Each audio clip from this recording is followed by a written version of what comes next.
CET ಪರೀಕ್ಷೆ ವೇಳೆ ಕೆಲವು ನಿಯಮಗಳನ್ನು ಪಾಲಿಸಬೇಕಾಗುತ್ತೆ, ಡ್ರೆಸ್ ಕೋಡ್ ಇರುತ್ತೆ, ಅದನ್ನ ಪಾಲಿಸಬೇಕು. ಆದರೆ ಜನಿವಾರ ತೆಗಿಬೇಕು ಎನ್ನುವಂತಹ ನಿಯಮ ಇಲ್ಲ, ಜನಿವಾರ ಹಾಕಬಾರದು ಅಂತ ನಾವೇನು ಸೂಚನೆ ಕೊಟ್ಟಿಲ್ಲ ಅಂತ TV9ಗೆ ಕೆಇಎ ಕಾರ್ಯನಿರ್ವಾಹಕ ನಿರ್ದೇಶಕ ಪ್ರಸನ್ನ ಅವರು ಸ್ಪಷ್ಟನೆಯನ್ನ ಕೊಟ್ಟಿದ್ದಾರೆ. ಖುದ್ದು ಈಗ ಕೆಇಎ ಕಾರ್ಯನಿರ್ವಾಹಕ ನಿರ್ದೇಶಕರಾದಂತಹ ಪ್ರಸನ್ನ ಅವರು ದೂರವಾಣಿ ಸಂಪರ್ಕದಲ್ಲಿದ್ದಾರೆ. ಪ್ರಸನ್ನ ಅವರೇ ನಮಸ್ಕಾರ. ನಮಸ್ತೆ ಮೇಡಮ್, ಹೇಳಿ.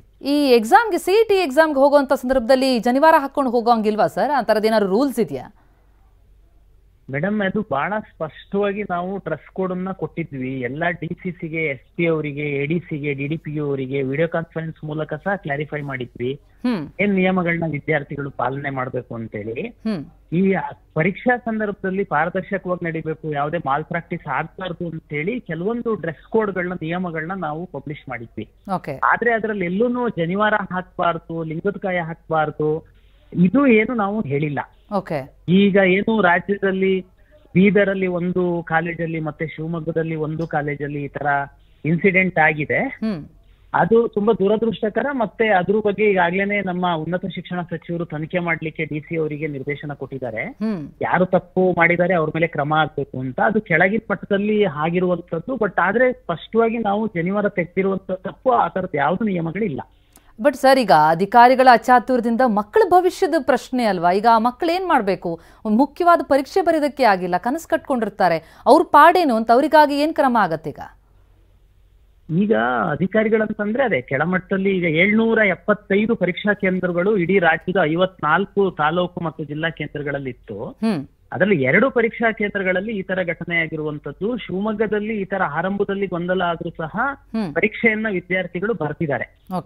ಬೀದರಲ್ಲಿ ಮಾತ್ರ ನಮ್ಗೆ ಮಾಹಿತಿ ಇರೋ ಪ್ರಕಾರ ಒಂದು ಪರೀಕ್ಷಾ ಕೇಂದ್ರದಲ್ಲಿ ಅವನು 4 ಸಬ್ಜೆಕ್ಟ್ ಅಲ್ಲಿ 3 ಸಬ್ಜೆಕ್ಟ್ ಬರ್ದಿದ್ದಾನೆ. ನಿನ್ನೆ ಮಾರ್ನಿಂಗ್ ಆದಂತಹ ಮ್ಯಾಥ್ಸ್ ಬರ್ದಿಲ್ಲ ಅಂತನ್ನುವಂಥದ್ದು ಪ್ರಾಥಮಿಕವಾಗಿ ನಾವು ಏನು ಜಿಲ್ಲಾಧಿಕಾರಿಗಳೊಂದಿಗೆ ಚರ್ಚೆ ಮಾಡಿದಾಗ ನಮ್ಗೆ ಮಾಹಿತಿ ಸಿಕ್ಕಿದೆ.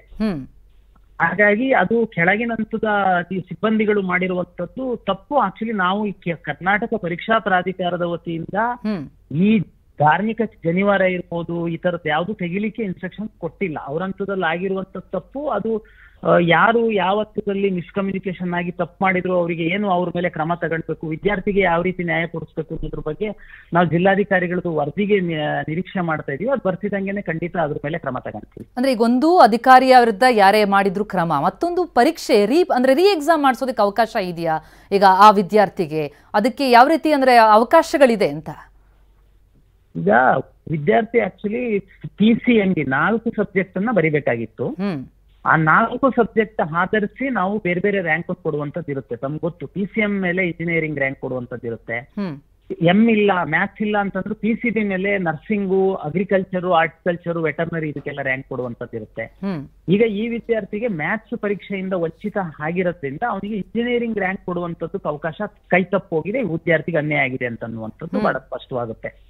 ಆದ್ರೆ ಈಗ ಅಲ್ಲಿ ಕೆಳಗಡೆ ತಪ್ಪು ಮಾಡಿರುವುದು ಯಾರು, ಹೆಂಗ್ ತಪ್ಪಾಯ್ತು, ಹುಡುಗಂಗೆ ಯಾವ ರೀತಿ ನ್ಯಾಯ ಕೊಡಬೇಕು, ಅದು ಖಂಡಿತ ನಾವು ಎಲ್ಲಾ ಜಿಲ್ಲಾಧಿಕಾರಿಗಳಿಗೆ, ಜಿಲ್ಲಾ ಪರೀಕ್ಷಾ ಕೇಂದ್ರಗಳಿಗೆ ನಾವು ಸ್ಪಷ್ಟನೆ ಕೊಟ್ಟಿದ್ದೇನು ಅಂದ್ರೆ, ಇವನ್ ನಾವ್ ಈ ಸರಿ ಫೇಸ್ ರೆಕಗ್ನೈಸೇಷನ್ ಮಾಡಿದಾಗ್ಲೂ ಅಷ್ಟೇನೆ, ಒಂದ್ ವೇಳೆ ತಾಂತ್ರಿಕ ದೋಷದಿಂದ ಅಕಸ್ಮಾತ್ ಏನಾದ್ರು ವ್ಯತ್ಯಾಸ ಬಂತು, ಏನಾದ್ರು ಪ್ರಾಪರ್ ವೆರಿಫೈ ಆಗ್ಲಿಲ್ಲ ಅಂತಂದ್ರೆ ವಿದ್ಯಾರ್ಥಿನ ಹೊರಗಡೆ ಕಳಿಸೋದು ಉದ್ದೇಶ ಇಲ್ಲ ನಮ್ದು.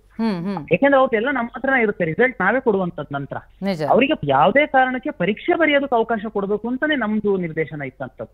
ರೂಲ್ಸ್ಗಳು ಸರ್ ಅಲ್ಲ, ನಿಯಮಗಳು ಅಂತಂದ್ರೆ ಅದು ಅನುಕೂಲ ಇರಬೇಕು. ಅದ್ರ ಬಿಟ್ಟು ಈ ರೀತಿಯಲ್ಲಿ ಒಬ್ಬ ವಿದ್ಯಾರ್ಥಿಯ ಭವಿಷ್ಯಕ್ಕೆ ಮಾರಕ ಆಗ್ಬಾರ್ದಲ್ವಾ? ಅಲ್ಲ, ನಿಯಮನೇ ಅಲ್ಲ ಅದ ನಮ್ ನಿಯಮ. ನಾವು ಜನಿವಾರ ತೆಗೆಯುವಂತ ನಿಯಮನೇ ಅಲ್ಲ. ನಿಯಮಗಳೆಲ್ಲದನ್ನು ವಿದ್ಯಾರ್ಥಿಗಳ ಭವಿಷ್ಯಕ್ಕೆ ಪೂರಕವಾಗಿರುವಂತದ್ದೇ ನಿಯಮಗಳು ಸರ್ಕಾರ ಪ್ರಾಧಿಕಾರ ರೂಪಿಸಿರುವಂತದ್ದು. ಈ ಕೆಳಗಡೆ ಕೆಲಸ ಮಾಡುವಂತವ್ರು ಆ ನಿಯಮನ ಅವರು ರಾಂಗ್ ಆಗಿ ಅಪ್ಲೈ ಮಾಡ್ಬಿಟ್ಟಿದ್ದಾರೆ ಅಂತಂದ್ರೆ ಅದು ನಿಯಮನೇ ತಪ್ಪು ಅಂತ ಹೇಳಿಕ್ಕಾಗಲ್ಲ. ಈಗ ವಿದ್ಯಾರ್ಥಿ ಭರವಸೆ ಇಟ್ಕೊಳ್ಬಹುದಾ? ನ್ಯಾಯ ಸಿಗುತ್ತಾ? ಆತನ ಭವಿಷ್ಯಕ್ಕೆ ಅನುಕೂಲ ಆಗೋಗ್ ರೀ ಎಕ್ಸಾಮ್ ಅಥವಾ ಏನೋ ಒಂದು ಅವಕಾಶವನ್ನು ಮಾಡ್ಕೊಡಲಾಗತ್ತಾ?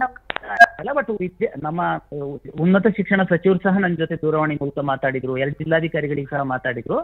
ನಾವು ವಿದ್ಯಾರ್ಥಿ ಪರವಾಗಿ, ಎಲ್ಲಾ ವಿದ್ಯಾರ್ಥಿಗಳ ಪರವಾಗಿ ಸರ್ಕಾರ ಮತ್ತೆ ಪ್ರಾಧಿಕಾರ ಇದೆ.